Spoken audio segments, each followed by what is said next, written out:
Hey everyone, hopefully you're having a good day. My name's Andy. My channel's Finding Value. Today we're going to go through Twitter, see what people are sharing on social media.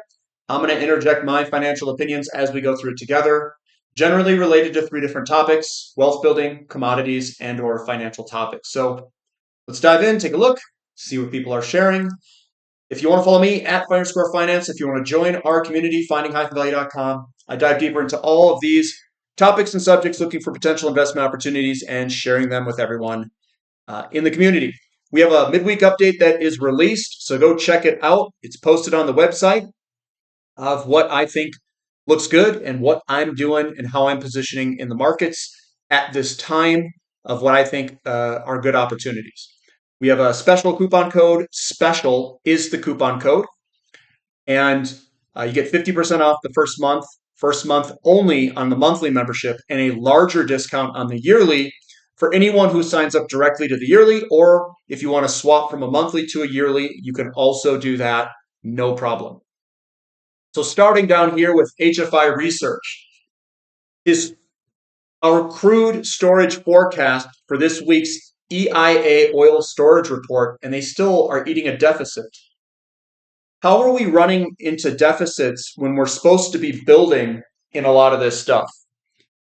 This is bullish, not bearish. So we're really going to have to see inventory build to get really bearish for me. And I think the markets, I think they're overlooking the commercial inventories and they're staring at the spare capacity. So maybe perhaps the bearishness is coming from spare capacity, and they think that spare capacity is something on the lines of 4.5 to 6 million barrels of spare capacity. A lot of the spare capacity, I just want to talk real briefly about this. There's a lot of cheating going on in OPEC by some of the countries, maybe not Saudi Arabia, but by a lot of them. And I don't know if there's that much spare capacity that we may have in OPEC. Also, people use for calculations Saudi Arabia's spare capacity of 12 or 13 million barrels per day. Saudi Arabia has never held a 12 million barrel per day run for any length of time, like 6 months or longer. They've had bursts where they've gotten up there, maybe for like a month, but I don't know how sustainable a 12 million barrel per day run rate really is. So if the world grows into this spare capacity, people are using surge spare capacity as numbers, not a long-term run rate of capacity. So I think out of that 4.5 to 6 million barrels per day, if you were to hold it steady for year after year after year, I think our spare capacity is probably half that. So maybe it's like 2 or 3 million barrels. And that may or may not exist because OPEC countries are also cheating. So they're using their spare capacity to cheat, which means the spare capacity is even less. So maybe it's only 1 or 2 million barrels per day. We do have some projects coming online. Guyana, some I think in Brazil. There's going to be some oil coming on in 2025 here, and that's why everyone is bearish. After that, I'm not really sure where we've got a whole bunch of oil coming from. There are also estimates by some agencies that think that there's more growth left in shale oil in America, and there's a big debate around that. So the debate, I would say, is in spare capacity.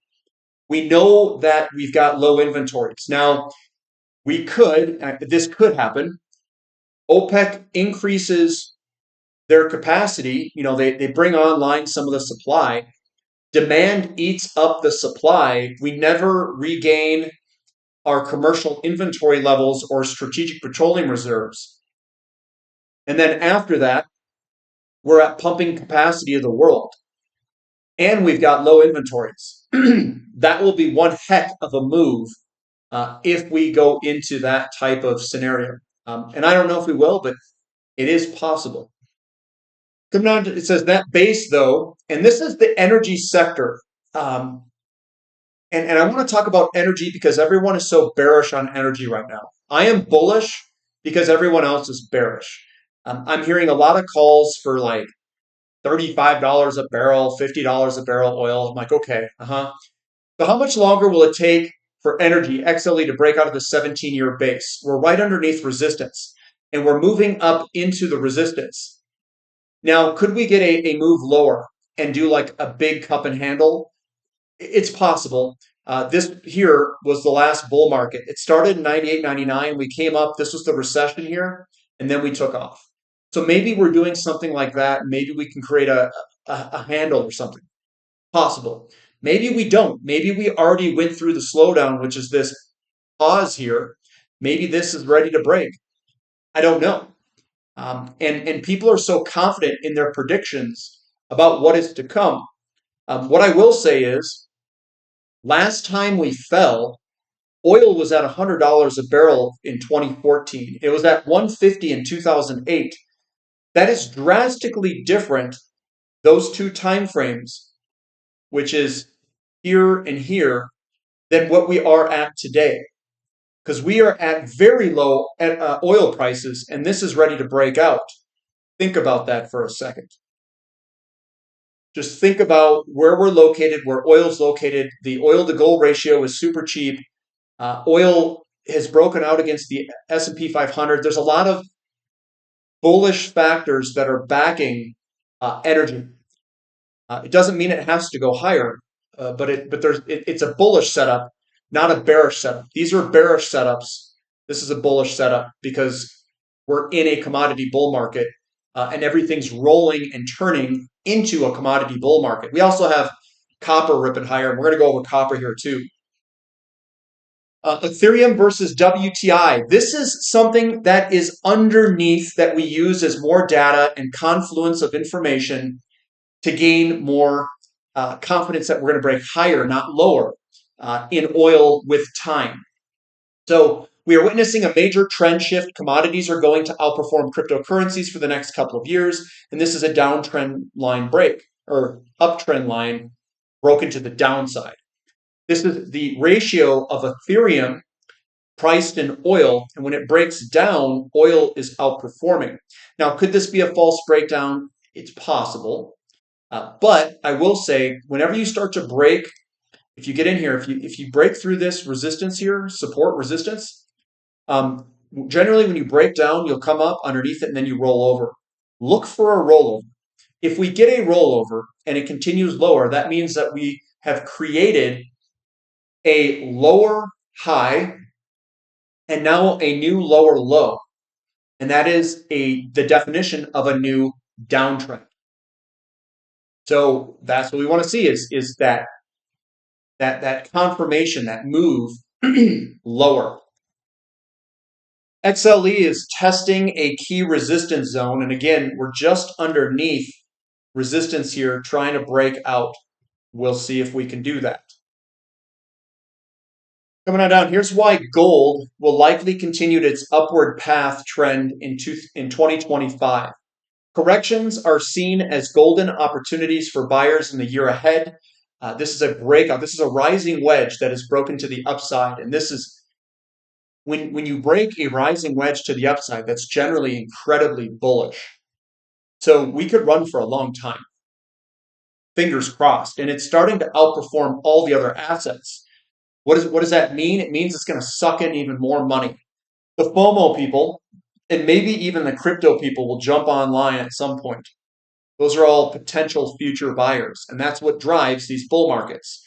It starts in basically very pessimist area, maybe like 2018 or 2000. That's when Bank of England was selling their gold, was the bottom of the market. And now it's starting to gain speed. And this is when people start to notice. Then the FOMO crowd, fear of missing out, they all jump on the train. Casper says this is your DBC, that's the commodities. Commodity index on long-term timeframes looks very clean, and the view indicators higher prices for longer. This looks good to break out. It's a big flag pattern. Very, very big. So we broke out of this big consolidation, the 3M consolidation, downward facing wedge. That's a bullish formation. If you had noticed this and bought it in 2020, pat yourself on the back. You bought the bottom. And then here we are breaking higher. And this is a flag pattern for a continuation move up. Bullish. Now, some people are calling for $30 oil. Well, this is a big component. Oil is a big component of DBC, and it's a bullish formation. So I hear a lot of people that are speculating on a price move of oil going lower, of commodities going down. We're going into a recession. Where in this chart does it say that? That's a chart when you're peaking out and turning, or you're up against resistance. You could argue for these potential areas. But here, I mean, maybe we get one little move. I don't think it's going to be a big crash if we get something. My opinion only. Break wave, he's got dry bulk, Capesize down 1%, Panamax is up 2%, and tankers are flat for VLCC and Suezmax. Charlie Munger says, and I want to break this quote. He says, patience and aggressive optimism is what you need. It's an odd combination, but it's what works best. Why does it work best? What are we buying? How does that benefit the investor? Well, let me explain to you what I do and why those traits are very good. If you're trying to buy a bottom, you need to wait for alignment. So you need patience for the alignment to occur. The alignment in 2020, you're waiting for this to occur here, something like that. The alignment where commodities are cheap to stocks, where there's fear in the market. So these are ands, not ors. You want to see a cheap price with fear in the market. You want to see a cheap ratio of commodities to financial assets, which we definitely had in 2020. And then you need extreme patience because you need to be patient for the opportunity to occur, number one. And then you have to be decisive, aggressive opportunism. So you wait for this and then you pick it at the bottom as best as you can. Bam, bam, bam, bam, bam, buy that bottom and then ride it all the way up and now be patient to hold on for the entire bull market. That's what I'm doing. That's my approach. I bought at the bottom of 2020. Now, did I know this quote before that? I didn't. I didn't know that you needed. What I did is I looked internally to myself. I said, what was my weaknesses of previous bull markets? My weakness was not holding long enough. Bar none, not holding long enough. And number two, I didn't know the cycles. So I knew that I didn't hold long enough, and I didn't know the great entry points and the great exit points. I do now.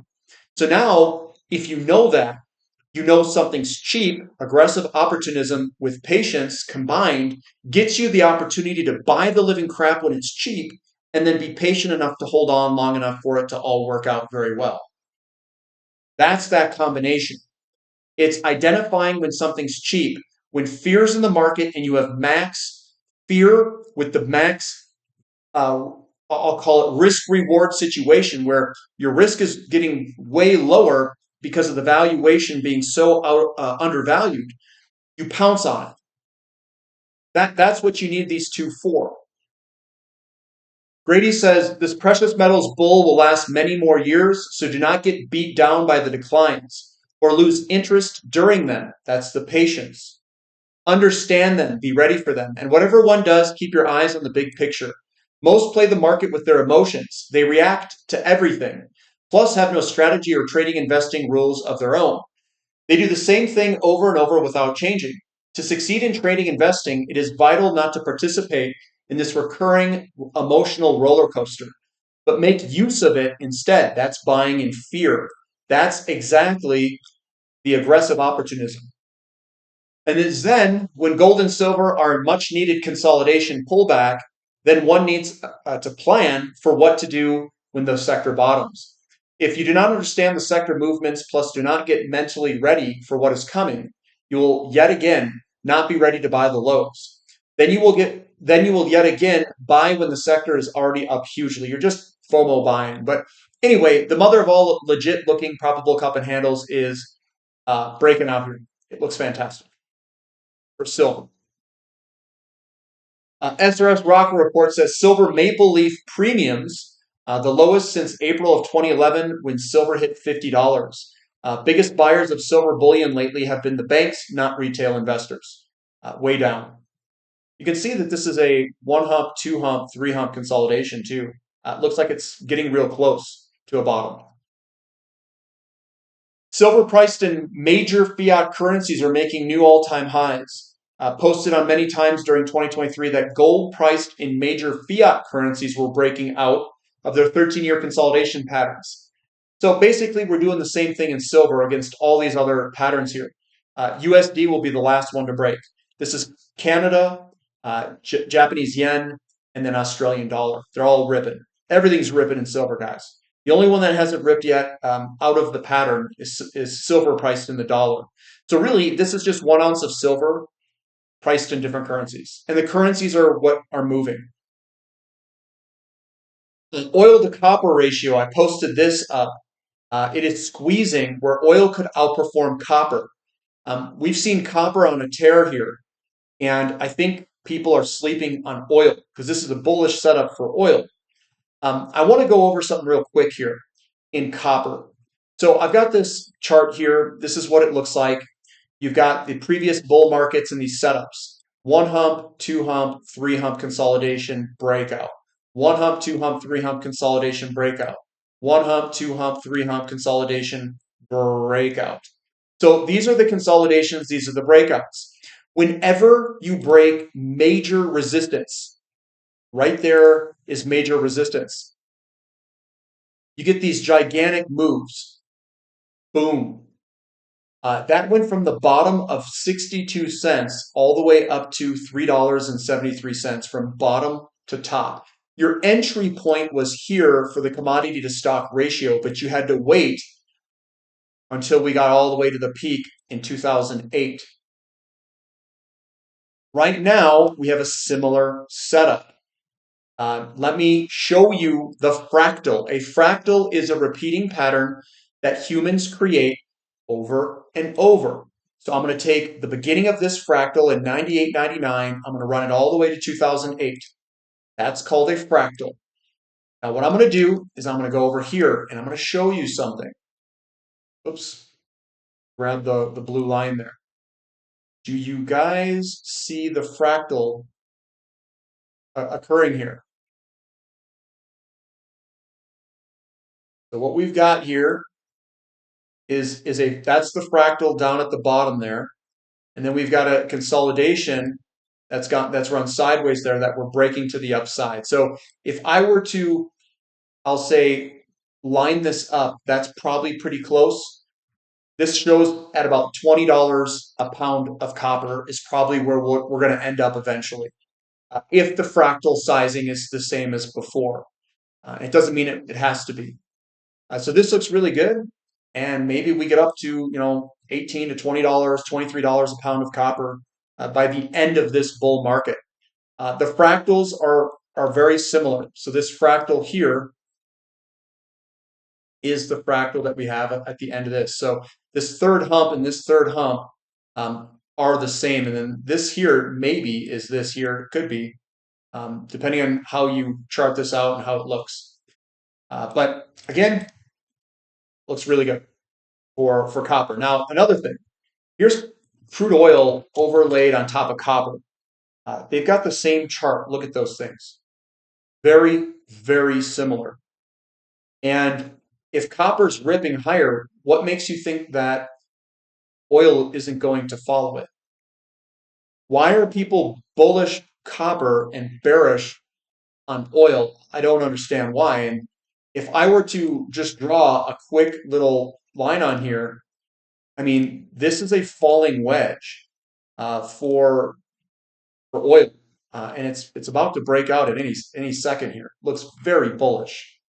So copper is evidence that we could see a bull market occur in oil as well. And again, let me show another thing here too. This is on log. Whenever you break through these heavy resistance zones, you generally get a big run, a very big run. I'm just going to grab this, put it on top of this. And whenever you break through these big resistance areas here, this is at all-time highs, and you can see we had resistance. You're going to get a big run because your resistance is non-existent above it. So, in my opinion, copper could. I mean, we could really take off here because there's no resistance. We're running into new all-time highs. So keep that in mind, and then I think you're gonna see a whole bunch of stuff just start ripping in commodities in general. Silver will eventually get there. Um, if we were to kind of back out, now there's a lot of resistance kind of right where we're at. Once we start to get above where we're at, maybe the last resistance about $40 or so, and then I think we're really going to rip. I mean, rip. So we've got the big buying pressure candlesticks over here, the big greens, the small reds, the big surge. Goodness. The big surge, this is a fractal that we see a lot, break out of that. Uh, and then we're working higher. Don't get worried about the short-term market noise that's going on with this move. Just let it carry you higher. Don't worry about it. Don't be thinking about it on a daily, monthly basis. These little pullbacks are nothing. I think we've got a surge higher probably coming, similar to what copper is going to do right now. I think silver is going to do it out in the future. Whenever we start to break through some of these areas right above us, we're just underneath resistance, trying to break through the resistance here. Gold's already broken through that resistance. You can see this is the same kind of resistance through here. Whenever you break to an all-time high, it runs. Copper's doing the same thing. It's following gold. So very similar setup to what's happening here. It's just delayed. You guys see the same setup? And now it's starting to run. So we have a peak, resistance, and now we're running. That's copper that I'm talking about too. And then we can throw silver underneath it. So silver is doing the same thing. We just have a larger spike that occurred back here. So a lot of the resistance is through here. And that's exactly what we're trying to get through, is that resistance in that general area. Then we can break through it and run. So copper breaking out, doing what it's doing, gold doing what it's doing. I think crude oil is going to do the same thing. Um, I hate comparing it because it's got that negative thing there. So we'll put gold on here. So there's gold. Gold's broken out. I think crude oil is going to break out. It'll just be delayed behind gold. Let me guess, 18 months or something like that behind it. I think we're close to a breakout. We could get a false breakdown here where it scares everybody, people go short, and then it squeezes everybody to the upside. That tends to happen a lot. If we do get that move, then it's just a buying opportunity, in my opinion, to get more shares, if it does do that. And I think that's all I've got for... Nope. We've got a copper to gold ratio that's starting to turn higher here. If we zoom in, that's looking better. It's starting to turn around. And then we've got a major breakout for copper here any second. That's breaking out. But that's where I'm going to leave it there, guys. Give me a thumb up for the content. Subscribe to the channel. Subscribe to the website. Check out the midweek update I've released. Special coupon code if you'd like to join. And that's all I've got for today. So we'll catch you later. This is Finding Value.